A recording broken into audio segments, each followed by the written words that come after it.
അഹല്യയ്ക്ക് 30 വർഷത്തെ പാരമ്പര്യവും വിശ്വസ്തതയുമുണ്ട്. നേത്ര സംരക്ഷണത്തിന് നമ്മുടെ അഹല്യ. കണ്ണൂർ വിമാനത്താവളത്തിൽ നിന്ന് 2025 എയർ കേരളയുടെ എയർലൈൻ സർവീസ് ആരംഭിക്കും. മെയ് മാസത്തിലാണ് പ്രവർത്തനം ആരംഭിക്കുക. സർവീസ് ആരംഭിക്കുന്നതിന്റെ മുന്നോടിയായി ധാരണാപത്രം ഒപ്പുവെച്ചു. പ്രാരംഭ പ്രവർത്തനങ്ങളുടെ ഭാഗമായി കണ്ണൂരിൽ നിന്ന് അടുത്തുള്ള ആഭ്യന്തര എയർപോർട്ടുകളിലേക്കാണ് എയർ കേരള സർവീസ് ആരംഭിക്കുക. പിന്നീട് വിമാനങ്ങളുടെ ലഭ്യതയ്ക്കനുസരിച്ച് കൂടുതൽ പ്രതിദിന സർവീസുകൾ ആരംഭിക്കാനാണ് എയർലൈൻ ലക്ഷ്യമിടുന്നത്.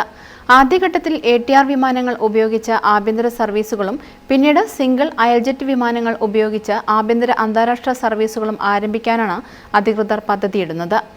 76 സീറ്റുകളുള്ള വിമാനമാണ് സർവീസ് നടത്തുന്നത്. സർവീസ് ആരംഭിക്കുന്നതുമായി ബന്ധപ്പെട്ട് കിയാൽ അധികൃതരും എയർലൈൻ അധികൃതരും തമ്മിൽ കണ്ണൂർ വിമാനത്താവളത്തിൽ വെച്ച് നടന്ന ചടങ്ങിൽ ധാരണാപത്രത്തിൽ ഒപ്പുവെച്ചു. എനിക്ക് തോന്നുന്നു നമുക്ക് വളരെയധികം ഡെസ്റ്റിനേഷൻസ് കണ്ണൂരുമായിട്ട് കണക്ട് ചെയ്യാൻ കഴിയും. ഈ അണ്ടർസർവ്ഡ് ഡെസ്റ്റിനേഷൻസ് കണക്ട് ചെയ്യുമ്പോൾ ഞങ്ങൾ ഇൻ്റർനാഷണലിൽ വരുമ്പോഴത്തേക്കും ചിലപ്പോൾ 1-2 വർഷം എടുക്കും. കാരണം minimum qualification two go international 20 aircraft ഉണ്ടാകുന്നില്ല. നമ്മൾ 1.5 കൊല്ലം എടുക്കും 20 എയർക്രാഫ്റ്റ് എന്നുള്ള ഒരു ആ ഒരു ടാർഗറ്റിലേക്ക് എത്താൻ.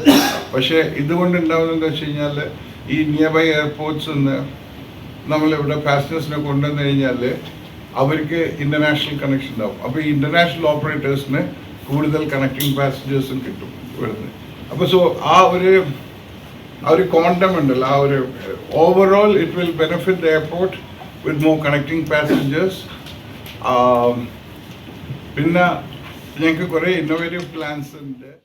Air Kerala chairman Afi Ahmed, vice chairman Ayub Kallada, CEO Harish Kutty, operations മേധാവി ഷാമൺ, KIAL managing director C Dinesh Kumar, CEO Ashwini Kumar, CFO Jayakrishnan എന്നിവർ വാർത്താ സമ്മേളനത്തിൽ പങ്കെടുത്തു. News bureau, Mattannur. Madhurag gold and diamonds, Madhurag building, Kannur road, Chakkarakal.